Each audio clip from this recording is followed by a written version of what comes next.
Good evening and welcome to another episode. I tell you what, I always do my episodes kind of like live. Everybody knows that. And tonight, I don't know why, but we got a lot of people watching everywhere. We got people on Facebook, we got people on my radio site, and when you got like 8,339 or something next to like when I go on there's one because that's the percent they're paying. You're thinking, wow, you know what I mean? So anyway, I'm still trying to get my haircut. I'm trying to get locked down. My haircut. But in the meantime, guys, in the meantime, I've been waiting for this gentleman to come on, and he's one of my country favorites. But in the meantime, Joe Bateman, how are you? Doing great. How y'all doing? Hello. So thank you very much for coming on. And what have you been up to lately? Man, we've been playing, been writing some new stuff, um, just trying to get back in the swing of things. After this whole pandemic and the world shutting down and the year that pretty much didn't exist. Um, we're just trying to get back into the swing of things and get out there and get back to business. Um, what's it like actually in Nashville at the moment? Is it busy? Well, right now I'm not in Nashville. I'm here in Northeast Arkansas, my hometown, uh, hanging out with the wife and kiddos, and I'm still jamming with my band. and and the advice that I've gotten, is not go to Nashville. I've got a buddy of mine trying to get me to come to Nashville and play on Broadway with him, but I don't want to get stuck on Broadway. I want to continue to do things my way and have the songs, pick the songs that I play. And the shows that we're doing, I mean, people come to see what we're doing, and Garth Brooks said in an interview one time, there's very few lucky individuals that get to play music and have people come watch, to see what you're doing. And that's what we've got. Like people come out night in and night out just to see, what's he going to do next. I'm very thankful and blessed to have that happen week in and week out, and to be part of this whole experience. It's just been amazing. Who do you look up to as a singer, as a country artist? You know, my biggest influences was always Elvis Presley for one. I just like how he commanded the stage. Garth Brooks, I look up to Garth Brooks a lot. He's a very, very entertaining artist, and that's what I strive to be is an entertainer. I want to be sitting out in that crowd one day and hear, the entertainer of the year is Joe Bateman. Um, Garth Brooks, and I mean, of course, Johnny Cash. He's from Arkansas. I can't pass up on Johnny Cash. Justin Moore is from Arkansas. And those guys have really really helped pave the way for other Arkansans like me to chase our dreams. Mm. And so those are big influences. And I guess one of my biggest influences though would be my dad. He plays bass. He was my bass player when we first started, and I grew up playing drums behind him as the bass player. And he taught me a lot about music and a lot about you got to be yourself. You can't do, if you're going to do a cover song, you can't do it just like the record, because if people want to hear it the way the record says, or the way the record does it, they listen to the record. They come to Mm. hear you. They want to hear your way of doing these cover tunes, and so I keep that in mind with my original tunes, and I try to make every one of them different. And I don't want that. That's one of my biggest phobias is having like someone say, well, this song sounds like that song. I want them to all to be different and unique and special in their own little way. Yeah. What do you think about like Blake Shelton and people like that?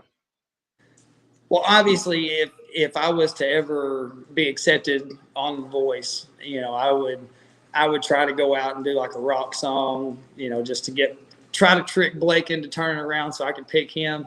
I mean, he's the guy's done everything. I mean, he's gotten vocalist of the year, entertainer of the year, song of the year. I mean, it's just the list goes on and on. I mean, the accomplishments this guy's Mm. done, and Yeah. he's phenomenal. I mean, I love Blake Shelton, and the stuff that he's done and what he's done for country music. I mean, his style. You hear a Blake Shelton song and you're like, that's Blake Shelton, but there again, it's like his style's constantly changing with the times, and it's like you go to different eras in his career or different spots of his career, and you can tell well that sound that don't sound like Blake Shelton, but it does and it's like it's just his rise to power, so to speak. I mean he's right up there with George Strait and Garth Brooks in my opinion. Yeah, because he's also done films as well, isn't he? Say again? Also, he's done some films as well, isn't he? Oh yeah, yeah. Yeah, yeah. Would you ever like to do a film? Oh sure, sure. I mean, like I say, Elvis was one. And being an Elvis fan, that's just. I mean, if I can make it in the music business, why not try films? I mean, it'd be worth a shot. It'd be cool to see me on a big screen sometime. Someday. Let's listen. Let's listen and to you singing. Okay.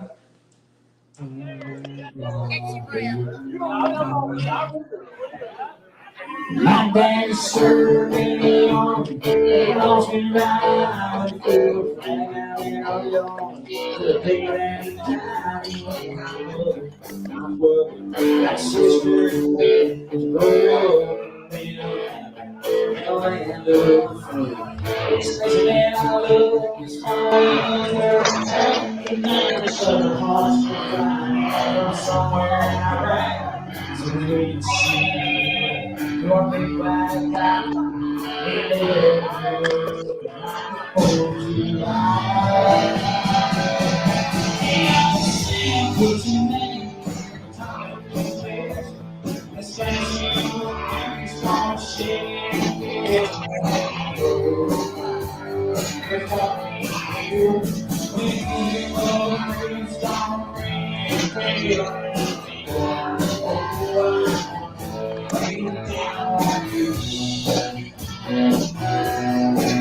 Oh,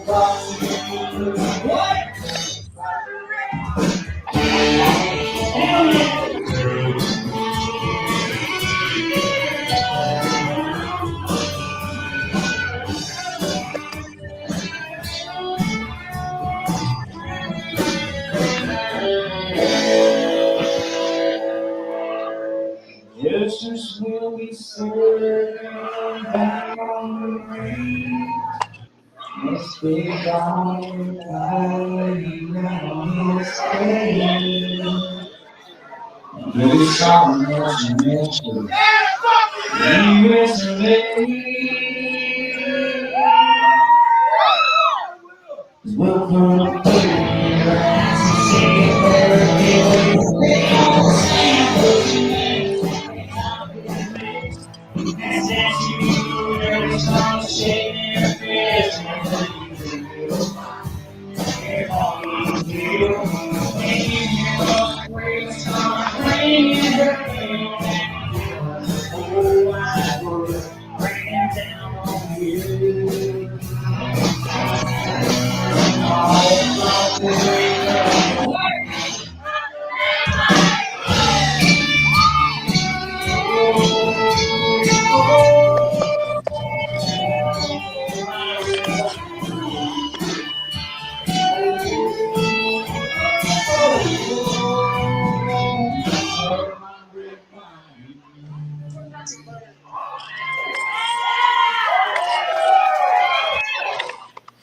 There you go. America. So, what started you off singing in the first place? I guess being born. um, there's a video floating around. My grandma took a video. She had it on VHS. I was 2, and we were on our way to church, and I was standing up in the middle of her van singing "Killing Time" by Clint Black, word for word.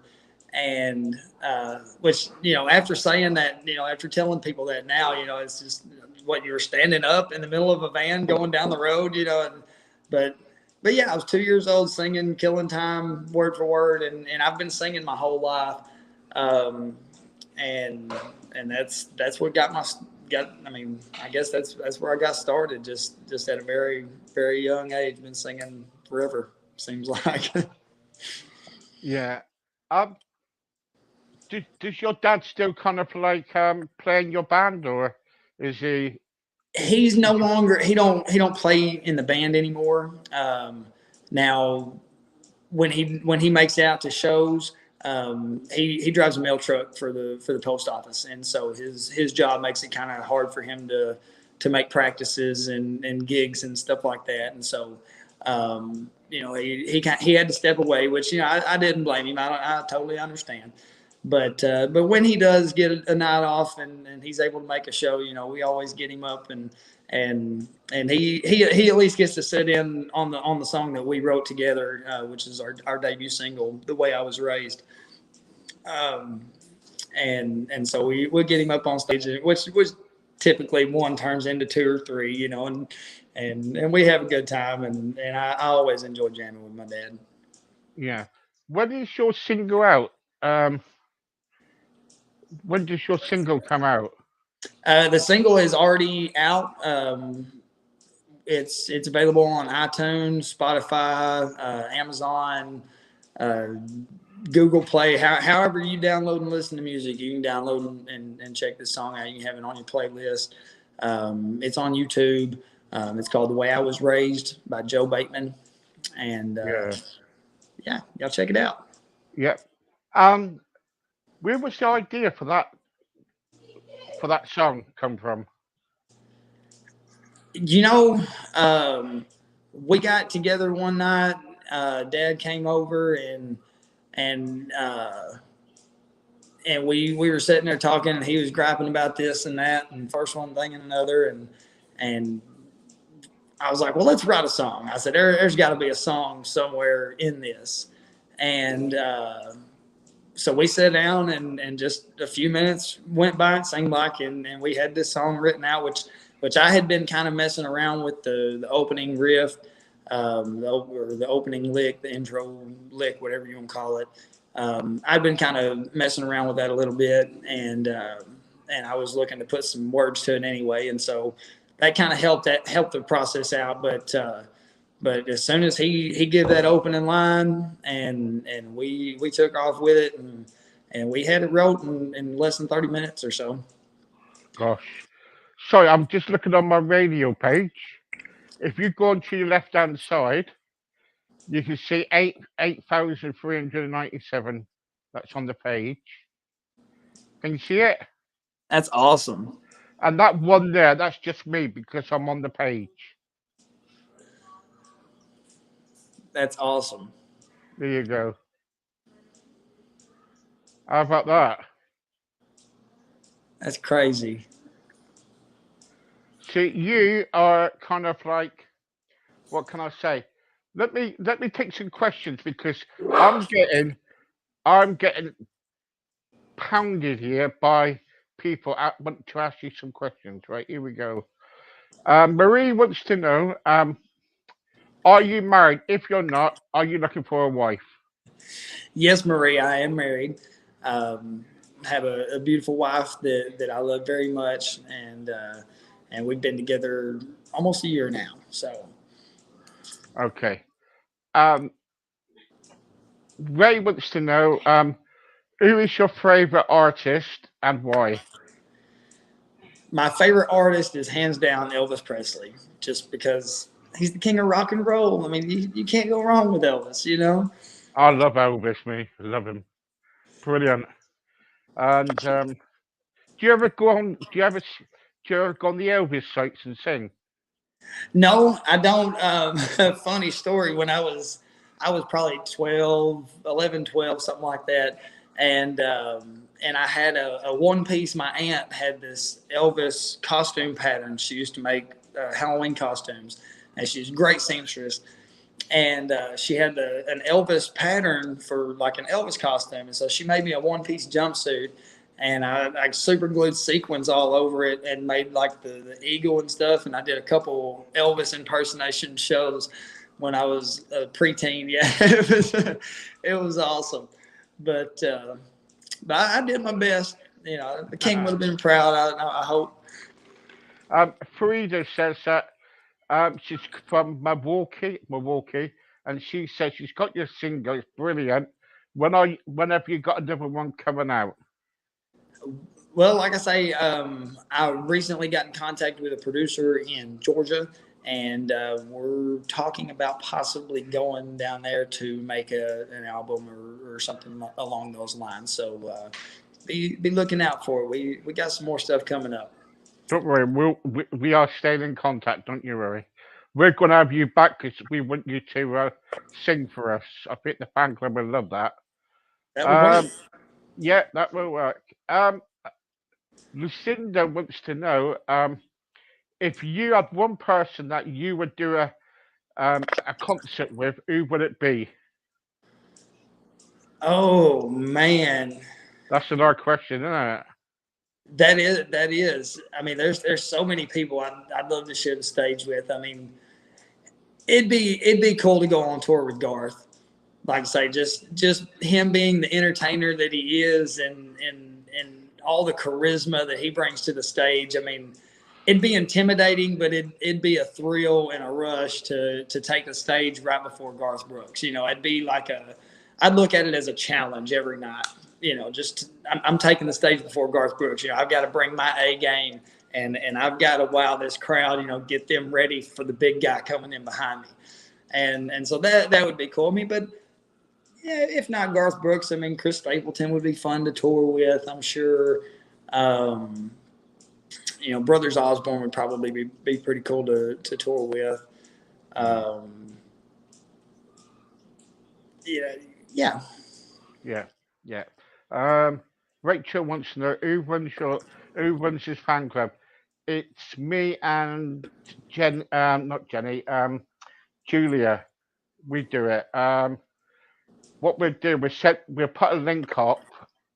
We'll put a link up after the show for you, so you can go on it. We've got to send the details anyway to Joe anyway, so because Joe didn't even know that he had a fan club in the UK. I had Joe, no clue. in that Had tree, you no didn't. clue. No. So there you go. So he didn't even know. So he does now. Um, what's your most embarrassing moment while in the concert or anything?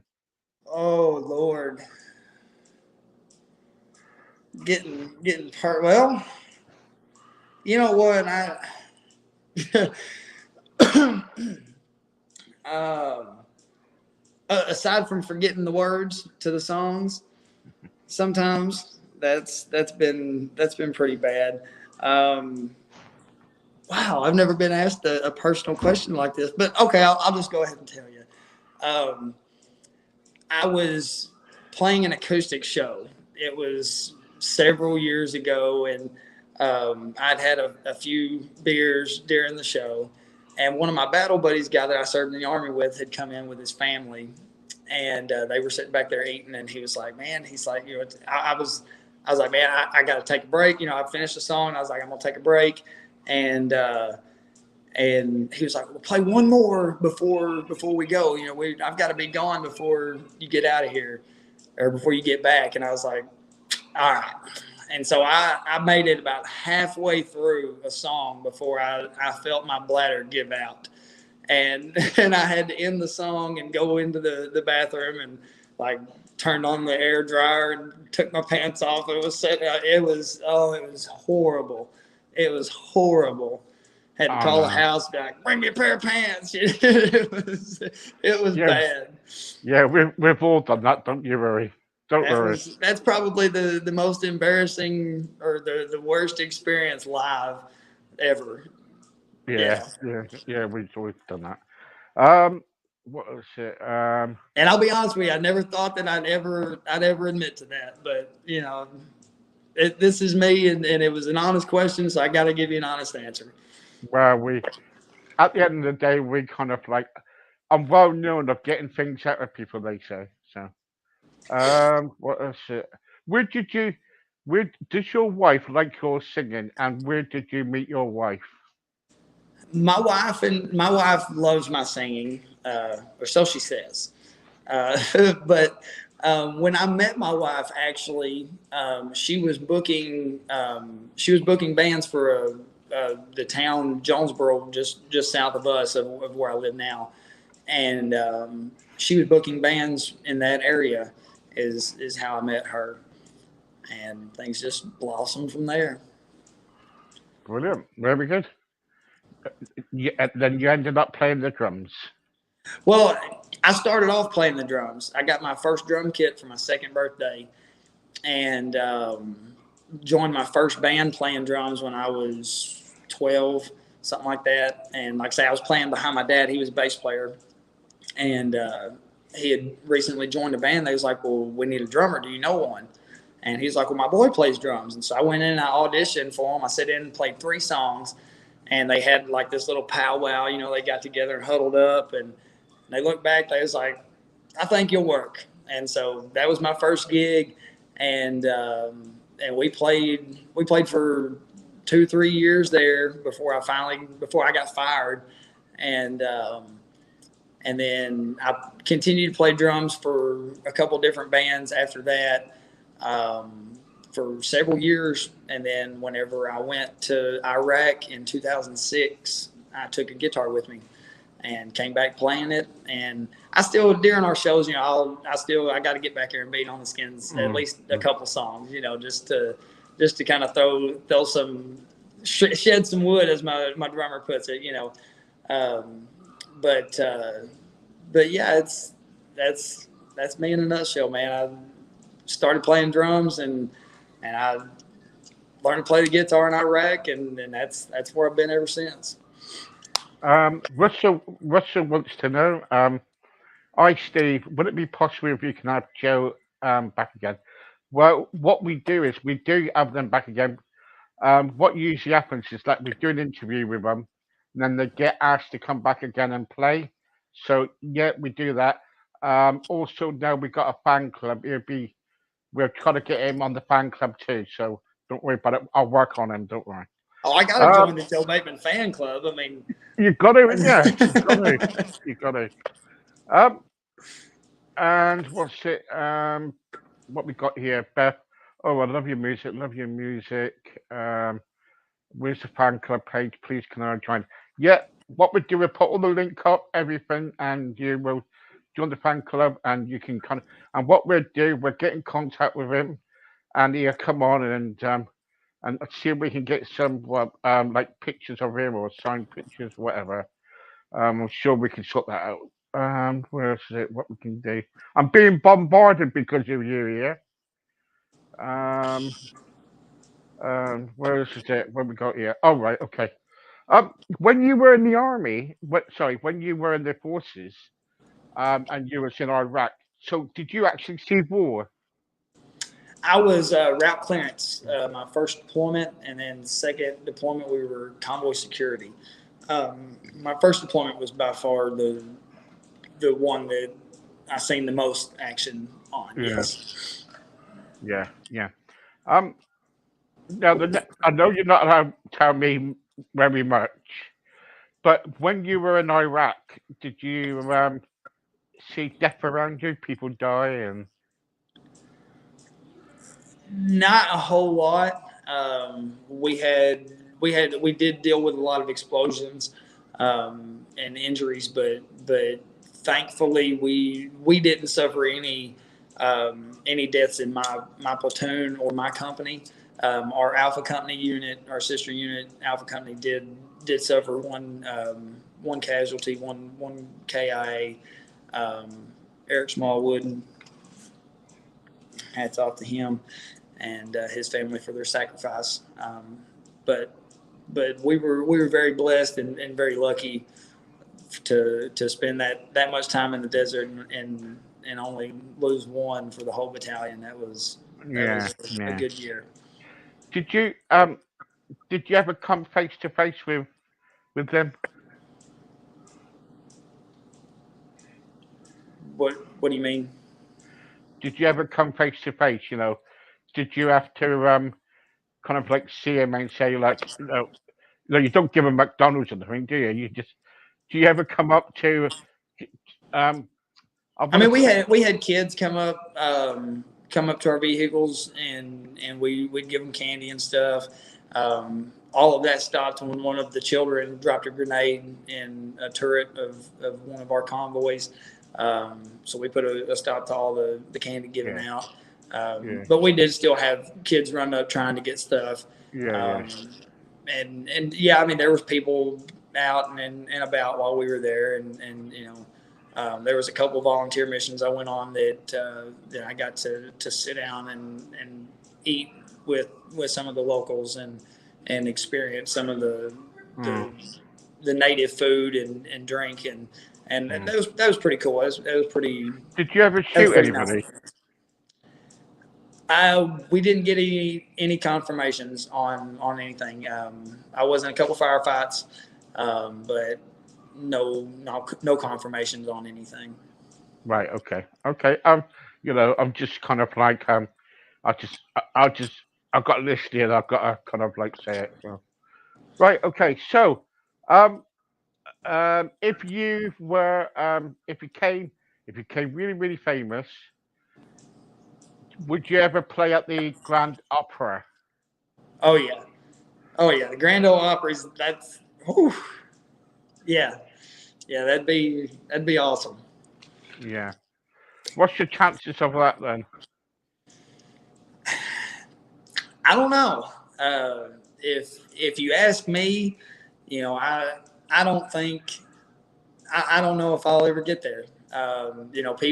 People tell me every night that oh, you're great and you're going to do this, you're going to do that, but it's like my dad told me years ago. For every one person you've got telling you to your face, you're great and you're going to do something. He said you got three people behind them saying that you ain't going to do nothing. You suck. And he's like, you got to look past that one person and prove Yeah. to the Yeah. other Yeah. three that and so that's what I'm trying to do. And yeah, I don't know. Never give up. Never. Never. That's it. What you got to do is never give up. Joe, thank you very much for coming on. And thanks for having me. Looking forward to Uh, being back and singing some songs for you. yeah, thank you. I will get my wife onto that. We'll sort a date out. Then what we'll do is I will send you all the details for the fan club and everything. And you go on and say hello to them and everything. And, you know, we. But see, the trouble is, you never know who you're talking to, do you? Never. Never. Anyway, Joe, thank you very much for coming on. This is Joe Bateman, everybody. So contact Joe. We're gonna have some links put in. It's gonna be he never even knew about our fan club, but he does now. Um, but I can't understand it why he didn't because he's supposed to have been told. But I'm so sorry about that. You're Anyway, good, guys. buddy. Anyway, guys, follow him on Facebook. Are you on Twitter? I don't believe so. No. No, no. So yeah, follow him on Facebook, and I'll put all the links up. In the meantime, thank you very much. Thank you. Thank you.